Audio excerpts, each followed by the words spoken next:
Now turn to section 1. You'll hear two friends planning an event. First, you have some time to look at questions 1 to 6.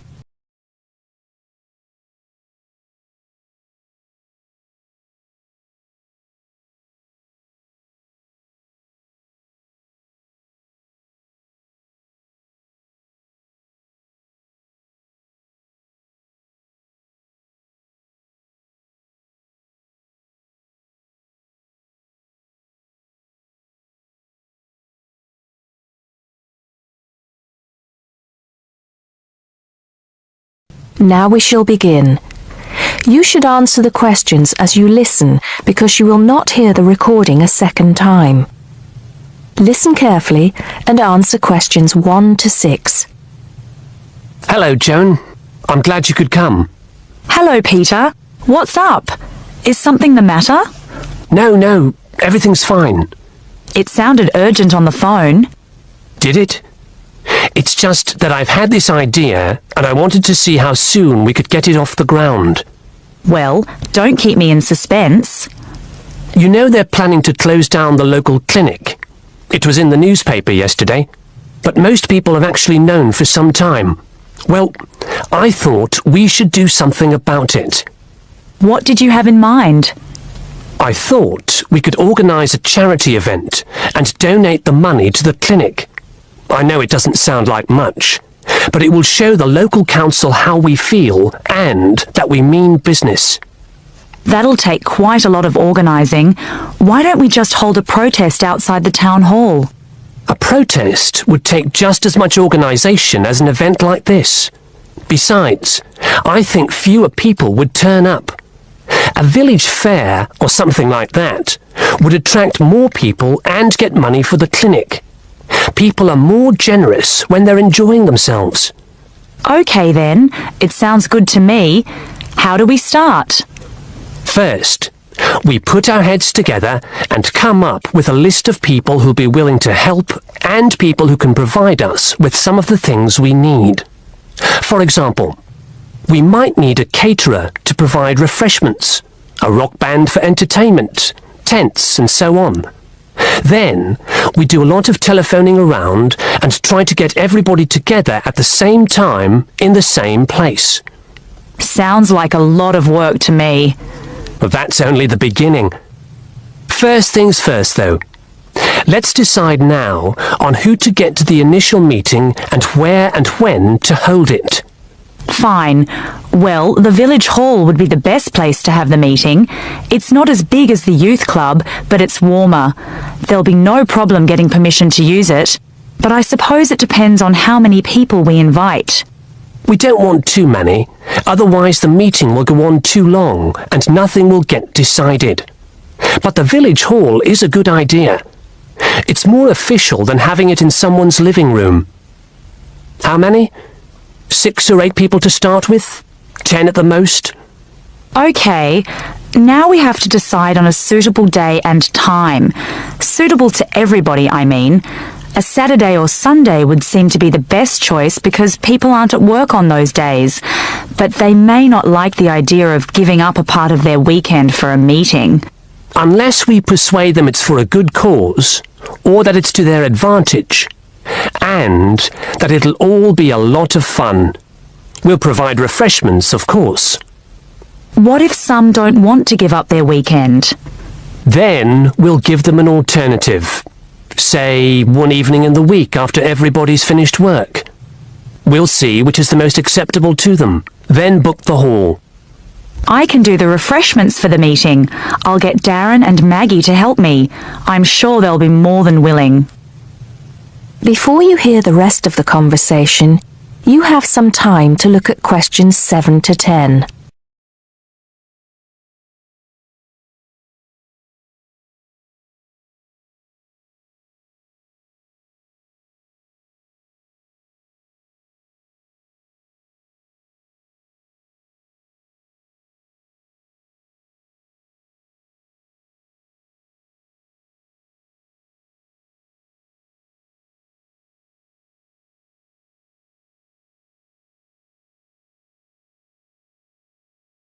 Now listen and answer questions 7 to 10. So, what's next on the agenda? A list of who we want at the meeting. Yes, of course. Obviously, we want someone from the clinic. I think Dr. Perkins would be best. He can tell us exactly what the financial situation is there. You know, how much money it takes to keep the place running, and how important it is for the community to have the clinic. The vicar too. He can rally lots of support. And Mr. Sims, our Member of Parliament. He is very busy, but I think I can persuade him to come, or get his wife to persuade him to come. I see her quite a lot socially. That's great. 2 other people I have in mind are Freddie Smith. The journalist? Yes. Well, he's the editor of the local paper now, and might be useful. He might let us advertise for free, and he'll know how to go about getting leaflets and posters printed. That's another thing. We'll need volunteers to put leaflets through people's doors and stick up posters all over the place. We can decide that at the meeting. What about the other person? What other person? You said you had 2 people in mind, Freddie Smith and... Oh yes, Mr. Gates.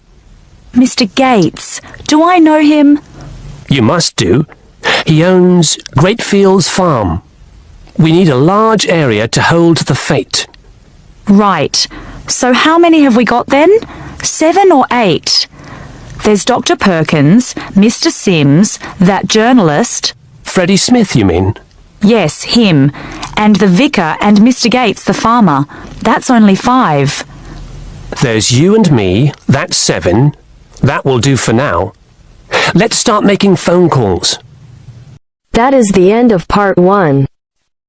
You now have half a minute to check your answers.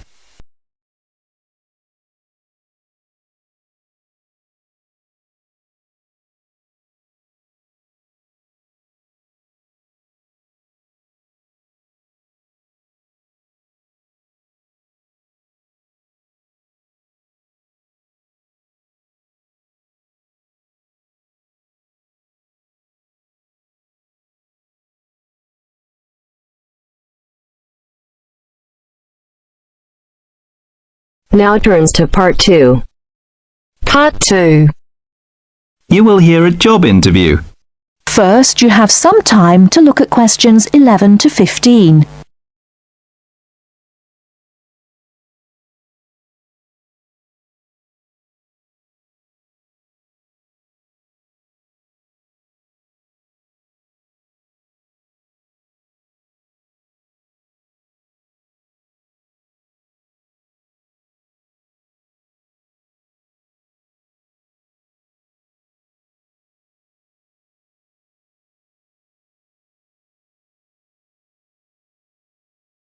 Now, listen carefully and answer questions 11 to 15. Please sit down, Mr. Wilson. My name's Jane Smith, and I'm the personnel manager. Hello, how do you do? Now, this is just a short preliminary interview. I'd like to talk about your present job and what you've done up till now. Yes, of course. Well, could you tell me how long you've had your present position in evening news? It is evening news, isn't it? Yes, that's right. I'm not sure. Let's see. I left university in 2002. Is that right? Yes, 2002. Then I was unemployed for about 2 months. And then I travelled round Britain for a few weeks. So it must be more than 3 years now, in fact. Yes. And have you any particular reason for wanting to change your job? I mean, why do you want to move? Well, I actually like my present job and still find it interesting. The salary's okay, so it's nothing to do with money, though you can always do with more. I suppose the thing is that I'm really very ambitious and keen to get promoted, so that's the real reason. You say you like your job. Can you tell me what aspect you like most? Oh dear, that's difficult. There are so many things. My colleagues are quite nice to go along with, so there's a good cooperative atmosphere. And compared to other presses, The working conditions are great. I mean, the office itself is good. Yes. And then there's the fact that as a journalist, I regularly write articles about what is happening at home or in the world. So I have to make decisions. I must be responsible for what I have written. You know, that's what I really like most about the job. They give me lots of room for initiative. Yes. Well, we're looking for someone who isn't a clock watcher and who isn't too concerned about working fairly long hours. Oh, I don't mind that. I'm used to it. I often work irregular hours. I was very often made to work at night. Before you hear the rest of the talk, you have some time to look at questions 16 to 20.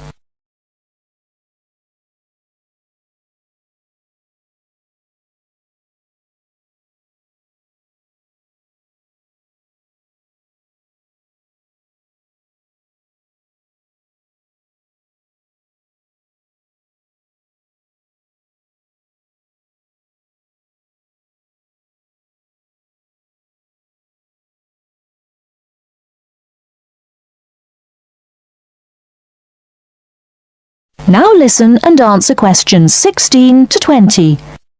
Hi John, are you nearly ready? Oh no, I don't think I'm going to make it tonight. Why? I've got this assignment to finish for tomorrow.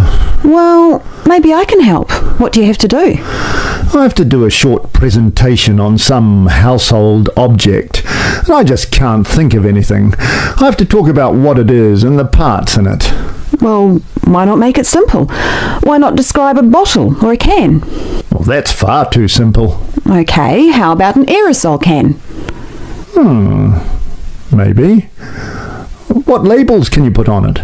First, you'd have to draw an aerosol can. First thing you could label would be the hairspray or whatever was in the can. You'd just label that product, I suppose. Then you'd have to label the area above the product as the propellant. Is that the gas that presses down on the contents of the can, forcing it out through the dip tube? Yes, you've got it. Okay, so far so good. Now, at the top of the aerosol, there are quite a few things to label, so I'd have to write quite small. Unless you drew a couple of lines and showed an enlarged picture of that area. Yes, that would work. Then I could start labelling from the top to the bottom. The first thing on the enlargement would be the nozzle. The what? The nozzle. You know, N-O-Z-Z-L-E. Then the seal. Right. Then all I'd need is the spring. No, you'd need to label the inlet first, then the final part would be the spring. Anyway, that's it. You've finished. We can go out now. Well, I have to type all that into the computer first, and draw the can. Oh! That is the end of part 2. You now have half a minute to check your answers.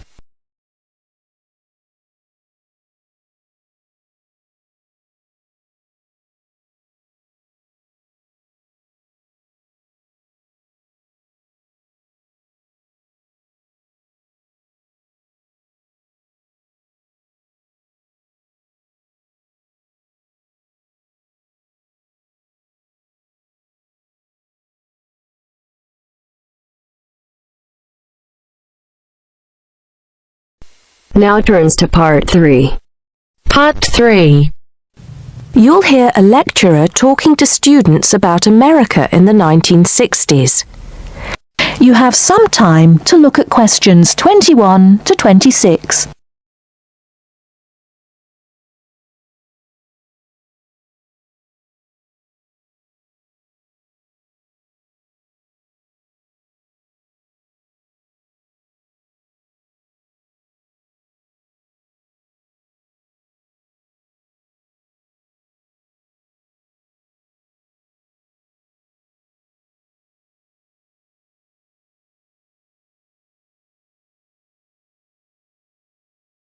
Now listen carefully and answer questions 21 to 26.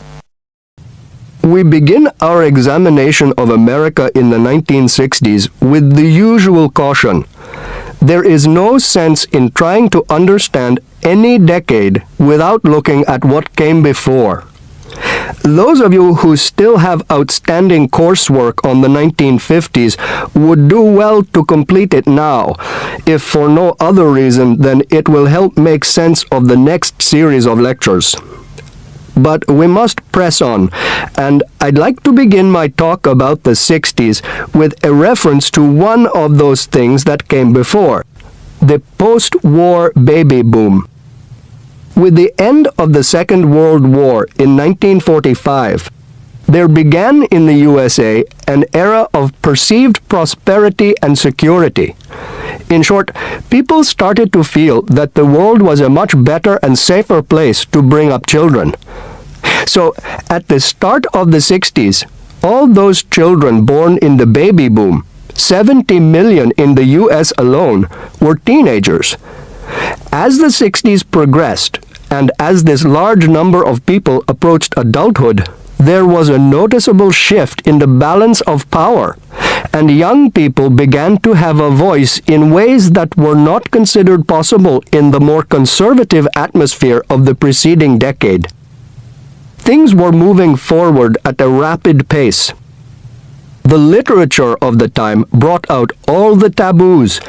Everything was covered, such as race in, for example, the book To Kill a Mockingbird. The role of women changed, and equality for women, well, let's just say that once certain books were published, women were no longer going to be satisfied with their roles as devoted wives and mothers. Through literature alone, the whole fabric of society was challenged, and by the end of the 60s, things would never again be as they had pretty much been for the preceding 40 years. It was a decade of protest, civil rights protests, feminism, the rights of minorities, the Vietnam War. All these causes led to peaceful and not so peaceful protests on college campuses and elsewhere. People had been given freedom of speech and they were going to use it. The crime rate rose to 9 times what it was in the 50s, as respect for the old order faded away. But it was also a time of great development. In medicine, the 60s saw the first heart transplant. In technology and the space race, where we saw the first American in orbit and lasers being invented at the start of the decade, and the first man on the moon, and the first primitive internet at the end. Before you hear the rest of the talk, you have some time to look at questions 27 to 30.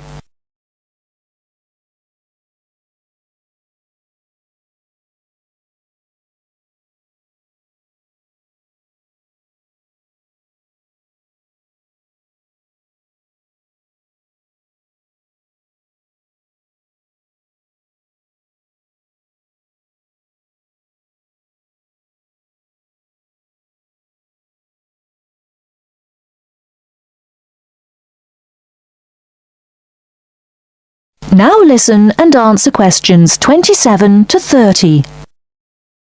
None of this, good or bad, might have happened if things in 1962 had gone slightly differently. On October 16th, President John F. Kennedy met with his closest advisors at the White House. They had obtained photographic evidence showing that Cuba was building or installing nuclear weapons. It was widely believed that Cuba was preparing to fire these weapons at cities in the USA. Kennedy was faced with 3 choices: to try to resolve the crisis diplomatically by negotiating with Cuba and the Soviet Union, to take action to block the delivery of more weapons into Cuba, or to attack Cuba, destroying their weapons. Believing that the first option would end in failure and that the third option would lead to war, it was the second option that Kennedy chose. In doing so, he succeeded in preventing the buildup of more missiles. The Soviet Union then withdrew the weapons from Cuba. Most historians agree that if Kennedy had acted differently, the episode would have led to a full-scale nuclear war between the United States and the Soviet Union. Millions would have died, and the world would have been changed beyond recognition. That is the end of part 3. You now have half a minute to check your answers.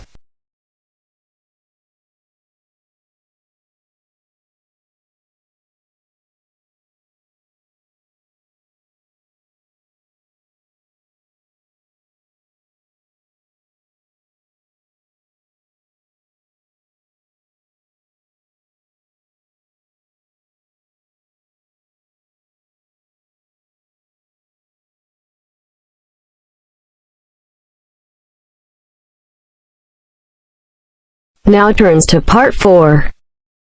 Part 4. You will hear a lecturer talking about dust storms. First, you have some time to look at questions 31 to 36.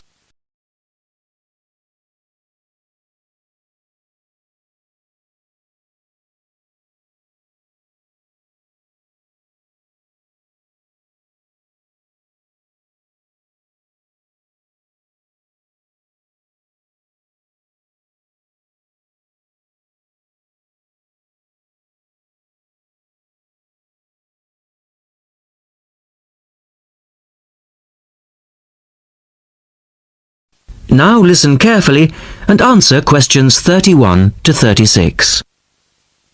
In the last lecture, we looked at the adverse effects of desert dust on global climate. Today, we're going to examine more closely what causes dust storms and what other effects they can have. As you know, dust storms have always been a feature of desert climates, but what we want to focus on today is the extent to which human activity is causing them. And it's this trend that I want to look at, because it has wide-ranging implications. So, what are these human activities? Well, there are two main types that affect the wind erosion process, and thus the frequency of dust storms.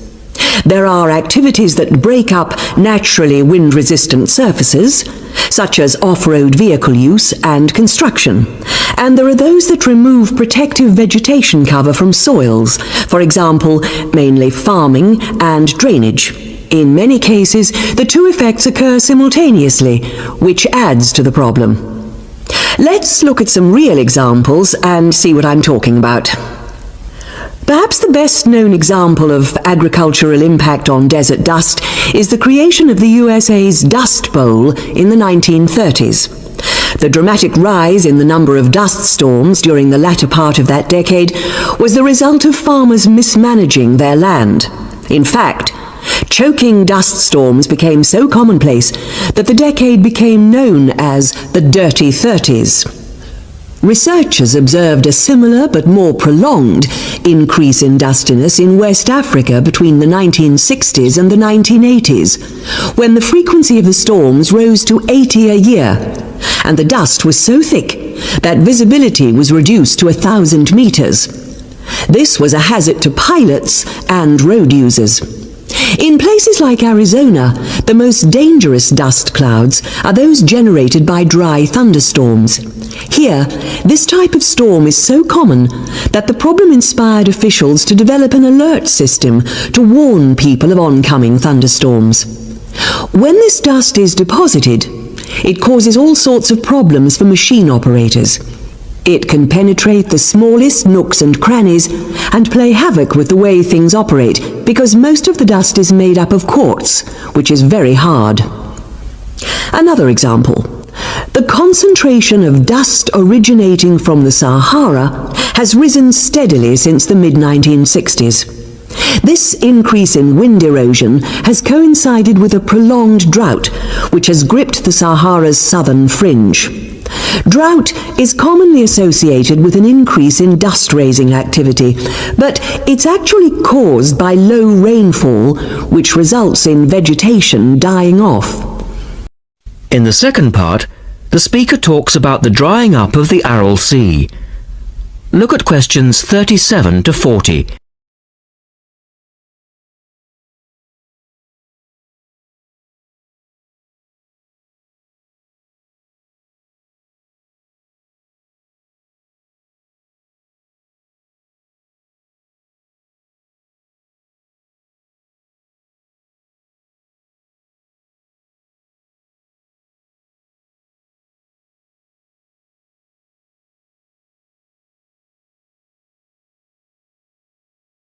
Now listen carefully and answer questions 37 to 40. One of the foremost examples of modern human-induced environmental degradation is the drying up of the Aral Sea in Central Asia. Its ecological demise dates from the 1950s, when intensive irrigation began in the then Central Asian republics of the USSR. This produced a dramatic decline in the volume of water entering the sea from its two major tributaries. In 1960, the Aral Sea was the fourth largest lake in the world, but since that time it has lost 2/3 of its volume. Its surface area has halved, and its water level has dropped by more than 216 meters. A knock-on effect of this ecological disaster has been the release of significant new sources of wind-blown material as the water level has dropped. And the problems don't stop there. The salinity of the lake has increased so that it is now virtually the same as seawater. This means that the material that is blown from the dry bed of the Aral Sea is highly saline. Scientists believe it is adversely affecting crops around the sea because salts are toxic to plants. This shows that dust storms have numerous consequences beyond their effects on climate, both for the workings of environmental systems and for people living in drylands. That is the end of part 4. You now have half a minute to check your answers.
Give it to me.